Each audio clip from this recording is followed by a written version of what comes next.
Palmolive Soap, your beauty hope, and Luster Cream Shampoo for soft, glamorous dream girl hair bring you Our Miss Brooks, starring Eve Arden.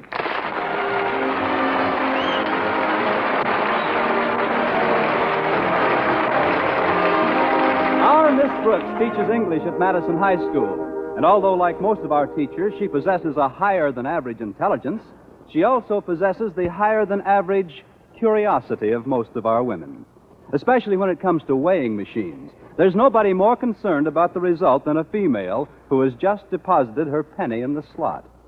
Unless it's the male tub of lard who was on the scale when I got there. This happened last Wednesday after school. I was passing the drugstore and just happened to have a penny on me. Tuesday was payday. So I approached the weighing machine, and like I said, this brewery horse was stomping on the springs. And when he saw his weight on the little card, he looked around the drugstore, then made tracks for a sign saying girdle department. I calmly stepped aboard, and when my card came out, I glanced casually at my weight, chuckled as if to say, how much accuracy can you expect for a cent? And was just about to throw the card away when I noticed my fortune printed on the back. It said, a tall, dark man is coming into your life. Then, of course, I did drop the card. It landed in my purse, and I proceeded on home. By the next morning, I'd forgotten about it completely. As usual, I'd left word for Mrs. Davis, my landlady, to wake me at 7:30. Connie. Oh, Connie. Oh, what is it? Better hurry, Connie. You've only got 20 minutes. 20 minutes? What time is it? 7:10, and you've only got 20 minutes to sleep. Oh, fine. Well, come on in, Mrs. Davis. Did you have a good night, Connie? I said, did you have a good night? Good night, Mrs. Davis. You better get up now, Connie. Here, I've brought you some fruit juice. Go on, Connie. Take a sip. Oh, what kind of juice is this? It's a combination. Pineapple, papaya, and passion fruit. It's a genuine Hawaiian recipe. What do you stir it with, a ukulele? After you drink it, we'll have a nice... Why, Connie, what's that little white card? What little white card? This one here on your night table. Let's see. It says, a tall, dark man is coming into your life.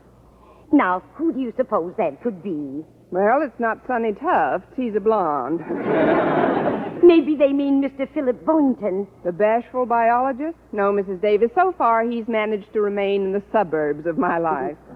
Well, of course, I don't believe in fortunes on cards and crystal gazing and palm reading and all that nonsense. There is, however, a logical and scientific way to arrive at certain conclusions about one's personal destiny. What's that, Mrs. Davis? Tea leaves.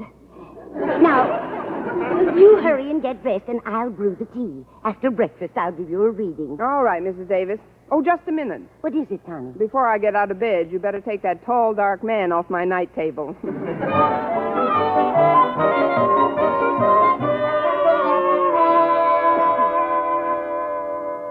Finished with your tea, Connie? Yes, Mrs. Davis. Let's see now. Where are the leaves? Well, most of them are in my teeth. Here we are. There's plenty left for a reading. First, we revolve the cup 3 times slowly between our hands, then quickly turn it over onto the saucer. There. Well, what do you know? The weight card was right. What? There he is, right there in the cup. The tall, dark man who's coming into your life. Don't tell me you can't see him. Oh, of course. For a minute, I didn't recognize him with all those tea leaves on. This is an amazing coincidence, Connie. I'd like to get another reading if you don't mind. Oh, not at all, Mrs. Davis. It's always nice to be sure. Well, what do you know about that? I know, he's gone. Left town without even saying goodbye. Now, Connie, be serious. This is an amazing thing I see in this cup. What now, Mrs. Davis? I don't think I should tell you. Why not? Because you're not even married yet. Oh, but I'm a big girl now. I'll have to find out sooner or later. I never would have believed it. 3 of them. 3 tall, dark men? No, Constance. 3 little ones. 3 little dark men? Children. You're going to have 3 children. Well, don't look so shocked, Mrs. Davis. Maybe they're his by a former marriage. No, Connie, they're yours. But how can you keep your job at school if you've got to take care of... Oh, I know. I'll get Mrs. Fletcher. When my niece Bertha had the twins, Mrs. Fletcher took over completely. Oh, now, just a minute, Mrs. Davis. Don't you think Now, it's a little quiet, soon? Connie. You can't prepare too soon for this sort of thing. Now, where did I put Mrs. Fletcher's phone number? I better call... I don't want Mrs. Fletcher. I'll take care of my kids myself. Yes, that's the way you want it, Connie.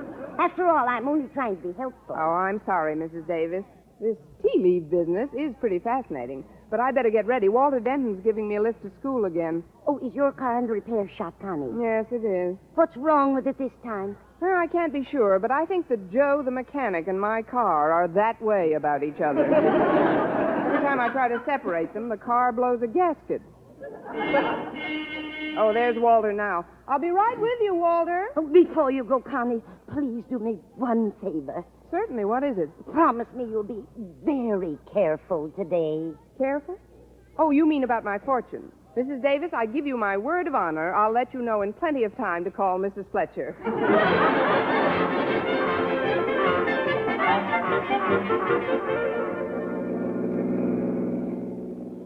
Walter, it's very nice of you to keep driving me to school like this. Oh, that's all right, Miss Brooks.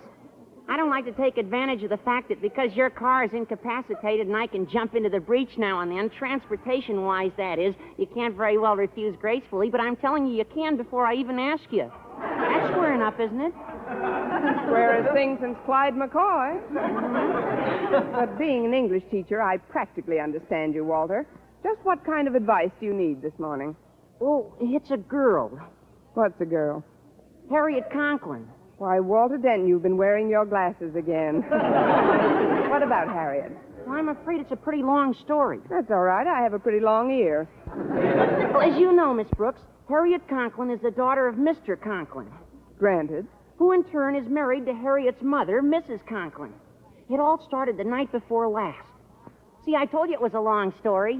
Only the way you tell it. Go ahead, Walter. Well, the night before last, I had a date with Harriet to go to the movies. But when I got to her house to pick her up, she acted like I had bubonic plague or something. Did you? I mean, what did she do? Well, she said that she couldn't be bothered with me anymore because a tall, dark man was coming into her life. Her, too? Must be an epidemic. Where did she find out about this tall, dark man? Well, that's where Mother comes in. Maybe there's a shorter way to listen to this story. Her mother and Harriet had taken out the Ouija board that afternoon. That's when they found out about this tall guy. Well, after all, Walter, you can't compete with a non-existent rival. That's just the trouble. He's not non-existent. He's not? No, he materialized yesterday. Oh, now, Walter, please. No, it's true, Miss Brooks. Harriet told me all about him when I called yesterday evening, although I wasn't going to after the way she treated me the evening before. But when I did, she told me that this tall, dark French teacher had checked in at their house to give her father his papers before he began teaching French at school today. I know you're telling me something because I can see your lips moving.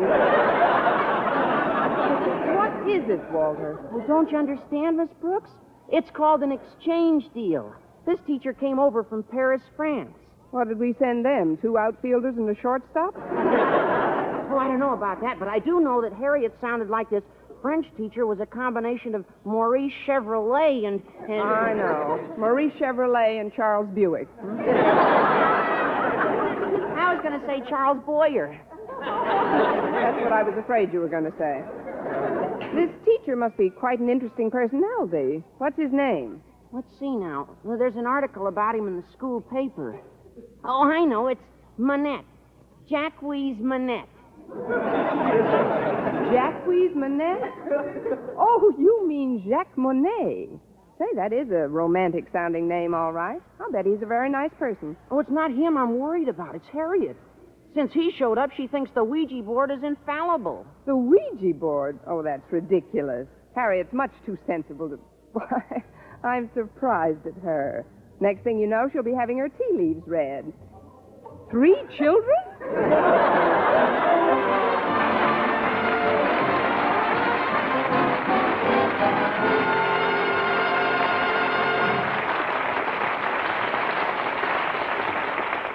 Our Miss Brooks, starring Eve Arden, will continue in just a moment. But first, here is Vern Smith with an important announcement. Doctors, leading skin specialists, prove Palmolive soap using nothing but Palmolive can bring lovelier complexions, regardless of age, skin type, or previous beauty care. Less oily skin for Helen Dixon, Minneapolis. Fresher, brighter color for Clara Franklin, San Francisco.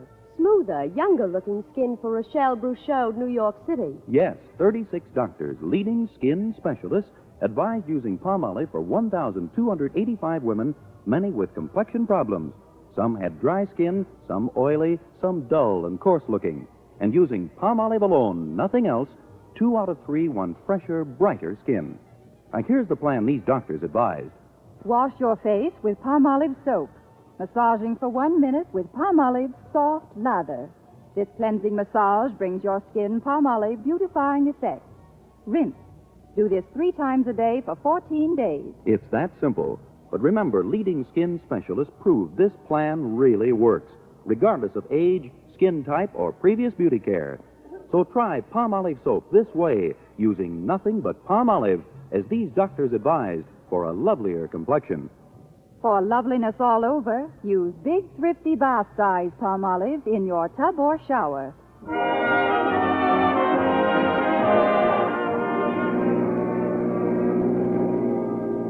Well, here we are, Miss Brooks. Thanks, Walter, and don't worry too much about losing Harriet's affections. I'm sure the French teacher's just a passing phase in her life. Say, there's Harriet on the steps. I'll go find a place to park. See you later, Miss Brooks. All right, Walter. Hello there, Harriet. What? Oh, hello, Miss Brooks. You'll have to forgive me if I seem to be in a reverie. I've heard about your Ouija board. I don't care what anybody says, Miss Brooks. There must be something to it. Imagine the very next day, he came along. It's the first time I've ever seen capital letters in conversation. He must be quite attractive. Attractive isn't the word, Miss Brooks. No? What is the word? Heavenly. Super heavenly. Stratospherically heavenly. Oh, please, Harriet. I'll come up a little if you'll come down a little. Oh, wait till you see him, Miss Brooks. He's... Adjust safety belts. Mm-hmm. Look, Harriet, I think it's all very natural for a schoolgirl to have crushes. I had them myself. You, Miss Brooks? Yes, me, Miss Brooks. I wasn't born an English teacher, you know. I also think it's perfectly normal for a girl your age to think like a schoolgirl in other ways. But I do say this, and I mean it sincerely, Harriet. You don't have to act like a schoolgirl. Pardonnez-moi, but you are the principal's daughter, Harriet, no? Mais oui, Monsieur Monet, mais oui. Oh, this is Miss Brooks. Miss Brooks, je suis enchanté. That is, I've heard so much about you. But it is, how do you say, understatement. You're so youthful, so lovely. Why, you're like a pupil, not a teacher.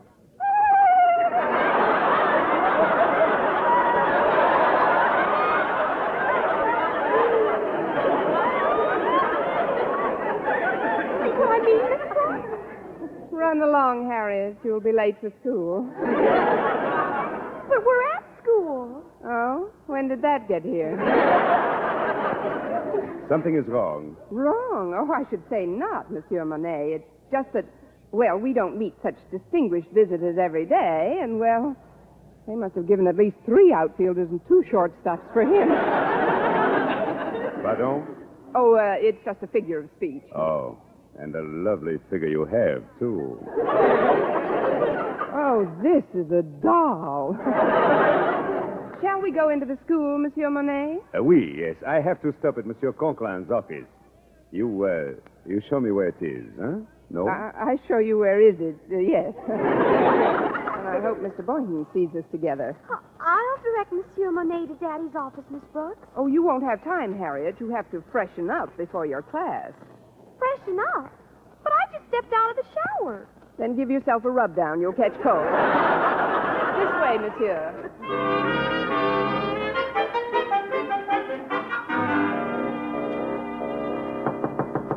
Come in. Well, Well, it's our new French teacher. Good morning, Monsieur Manet. Bonjour, Monsieur Conklin. Excuse me, I mean good morning. Hi, Daddy. Hello, Harriet. Mr. Conklin, I just came in to volunteer my assistance if you're looking for somebody to show Mr. Monet around the school. I told Miss Brooks that I'd be glad to take Mr. Monet, Daddy. Of course, I'd need your permission to cut one of my classes.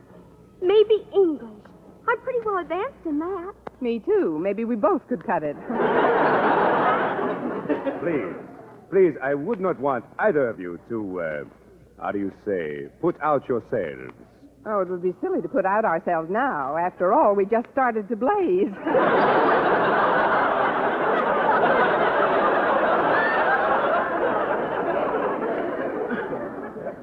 I'm sure I'll be able to show Mr. Monet the rope. But, Daddy, you're too busy. Oh, much too busy, Daddy. I mean,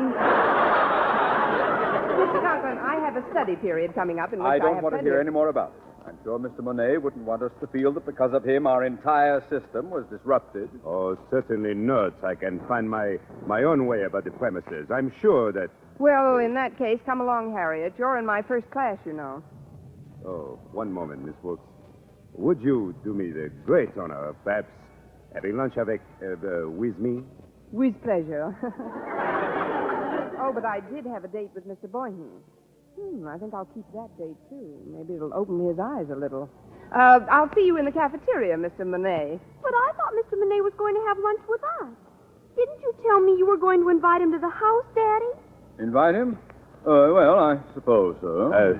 Thank you just the same, monsieur, but I would rather not leave the school proper during my first day. Ah, an admirable spirit, Monet.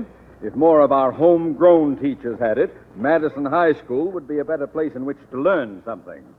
Something like English, for example. Yes. Well, as the little boy in the Fisk ad says, It's time to retire.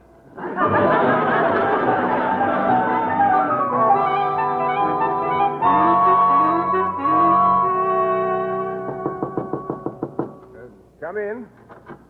hello, Mr. Boynton. Oh, it's you, Miss Brooks. How are you today? Fine, thanks. I'm glad I caught you before your class got in. I wanted to ask you about lunch. Oh, I'll be happy to join you. Thanks very much. Oh. Well, I had other plans, but how can I resist an invitation like that? By the way, Mr. Boynton, do you speak any foreign language? Just American. Why, Mr. Boynton, you're getting quite a sense of humor. Must catch it from your frogs. Really, though, do you speak French, for instance? No, I don't. Then you wouldn't know what a French person would be saying to me if he said it in French, would you? No, I wouldn't. Good. This may be a very interesting lunch for all of us. All of us? Yes, you see, there's a new teacher in school. Oh, you mean Jacques Monet? You've met him? Oh, yes. I had to deliver some papers to Mr. Conklin's home yesterday, and he was there. Oh, he's a prince of a chap. We had quite a time together. Be nice to see him again at lunch. Oh, it will. Oh, yes. As a matter of fact, you'll have to apologize to him for me. I'm afraid I'll be a little late. Oh, you will? That's too bad, Mr. Boynton. Why will you be late? Well, it's McDougal here. You know, my bullfrog. He's got me worried, Miss Brooks. It's his throat. He can't seem to croak above a whisper. Oh, that's too bad. Poor McDougal. Hi, Mac. He must have gargled. Did sound pretty good, but... No, I'll still have to stay close to him to see how the medication I'm giving him catches on. I'll get to lunch as soon as I can, though. Ah, good old Jacques Monet. He's a real man's man. You've been wrong before, Brother Boynton, but never like this.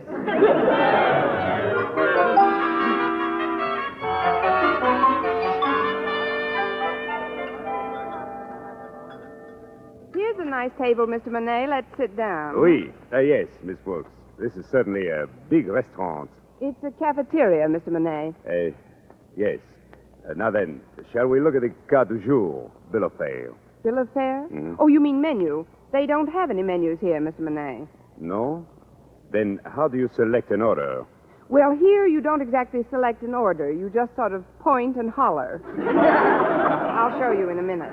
But first, I'd like to ask a little favor, Mr. Monet. As you know, Mr. Boynton is joining us for lunch. Oh, yes. Yes, fine fellow, Mr. Boynton. A real man's man. On him, it fits. I mean, he is a very nice man, but he's sort of shy. Shy? Mhm. Why should he be shy? He is tall, muscular. with a fine head of hair, good teeth, pleasing manner. What else is new? What I wanted to ask of you is very simple. You see, Mr. Boynton is too bashful to ask you himself, but I'm sure he'd get a tremendous kick. That is, he'd enjoy it if you spoke nothing but French during our lunch. But why? Well, he's trying to learn how to speak your language. He understands it fine, but he's not sure of his pronunciation. He could learn a lot from you about a lot of things. Well, I suppose I could help him. He's coming over now, Mr. Monet. Remember how you kissed my hand this morning? Would you do it again, please? What? Quickly, Mr. Monet. It's part of Mr. Boynton's education. Hurry. Here, my hand. Miss Brooks, I don't like to be, how do you say, gouchy, but you're pushing out one of my feelings.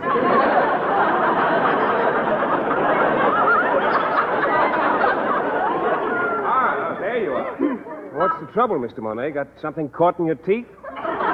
Just an old cuticle of mine. Sit down, Mr. Boynton. Comment ça va aujourd'hui, monsieur? Yeah. How do you like our cafeteria? C'est bon. Mr. Monet says it's lovely, but not half as lovely as I am. Why, Mr. Monet, how flattering. Let's see now. What do we eat today? Well, how about the roast beef? That's what I'm going to have. Me, too. How about you, Mr. Monet? Tell him in French. Je désire un petit marmite, ou vichyssoise, une salade et une tranche de roast beef, des haricots verts, des crêpes Suzette et une demi-tasse. Oh, Mr. Monet, you and your compliments.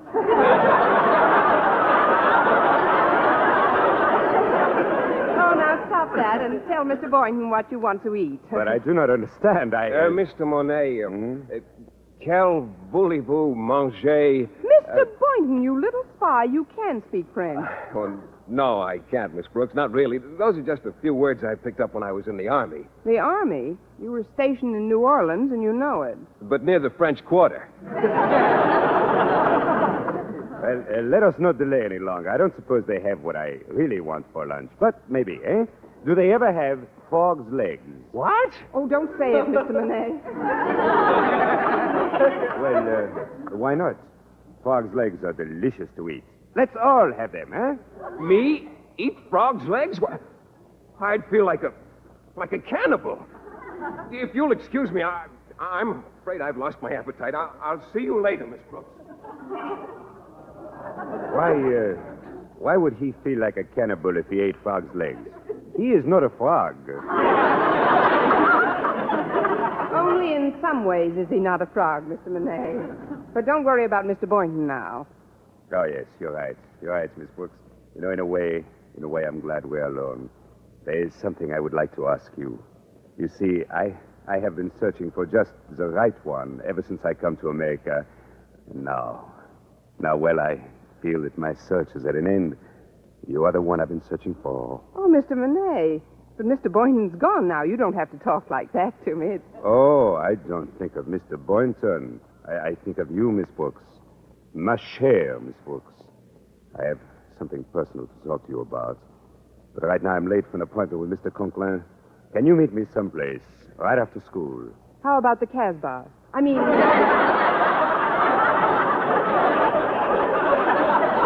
the park. Mr. Fine. Of course, I have several papers to mark, and besides, I have to formulate my plans for tomorrow's class, and there are some other routine affairs I must take care of. Oh, I realize this. How long will it all take? Well, school doesn't let out until 3, and it's a 20-minute walk to the park. Would 3:10 be all right?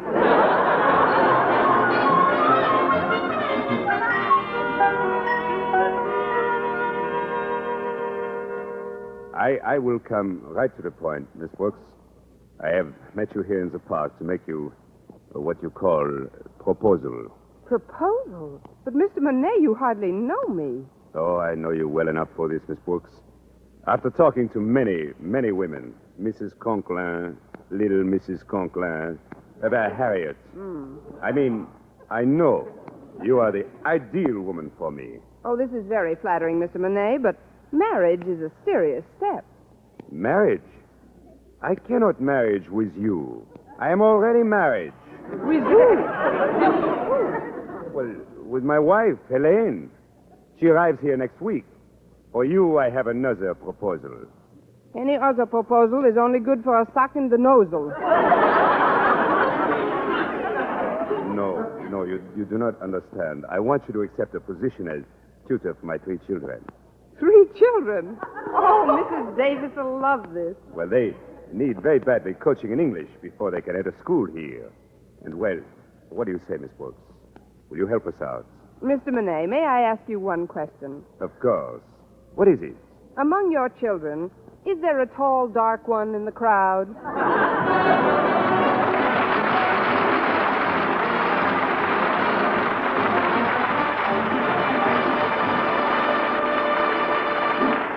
Eve Arden as our Miss Brooks returns in just a moment. But first... Dream girl, beautiful luster cream girl. Tonight, show him how much lovelier your hair can look after a Luster Cream shampoo. Odin Luster Cream brings you Kay Dumit's magic formula blend of secret ingredients plus gentle lanolin. Gives loveliness lather even in hardest water. Glamorizes your hair as you wash it. Luster Cream. Not a soap, not a liquid, but a dainty cream shampoo. Leaves hair fragrantly clean, free of loose dandruff, glistening with sheen. Soft, manageable. Gives new beauty to all hairdos or permanents. 4-ounce jar, $1. Smaller sizes, either tubes or jars. Tonight, try Luster Cream shampoo and be a Dream girl, beautiful luster cream girl. You owe your crowning glory to a luster cream shampoo. And now, once again, here is our Miss Brooks. Well, I promised Mr. Monet I'd help him out with his children, but I must admit I was a little let down when I found out he wasn't a bachelor. And I said as much to Mrs. Davis. Yes, Connie, it's a shame that such a darling man is already married. But he served his purpose as far as upsetting Mr. Boynton goes. What do you mean, Connie? Well, the day after we had lunch together, Mr. Boynton was so concerned about the situation, guess what he did? What? He put a brand new lock on his frog's cage.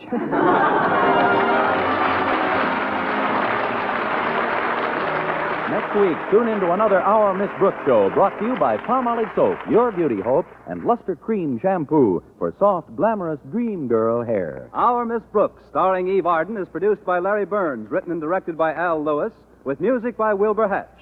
Mr. Boynton is played by Jeff Chandler, Mr. Conklin by Gail Gordon. Others in tonight's cast were Jane Morgan, Dick Crenna, Gloria McMillan, and Gerald Moore.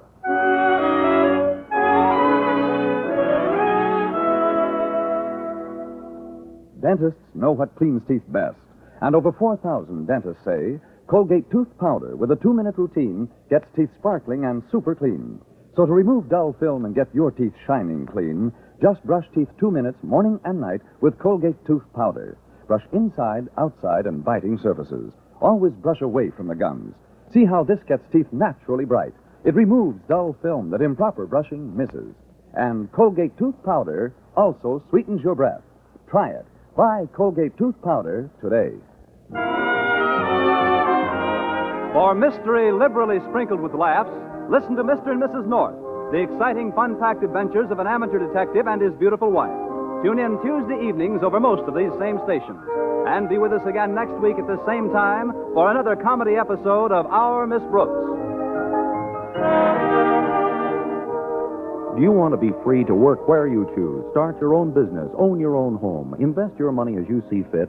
Then the American way of life is best for you. We have the highest standard of living. Since 1910, we have practically doubled our annual income, yet our working time has been cut by about 18 hours a week. Let's start to realize how fortunate we are. Let's work a little harder on our jobs and at being better citizens. Let's remember that the better we produce, the better we live. Stay tuned now for Lum and Abner. Bob Lamont speaking. This is CBS, the Columbia Broadcasting System.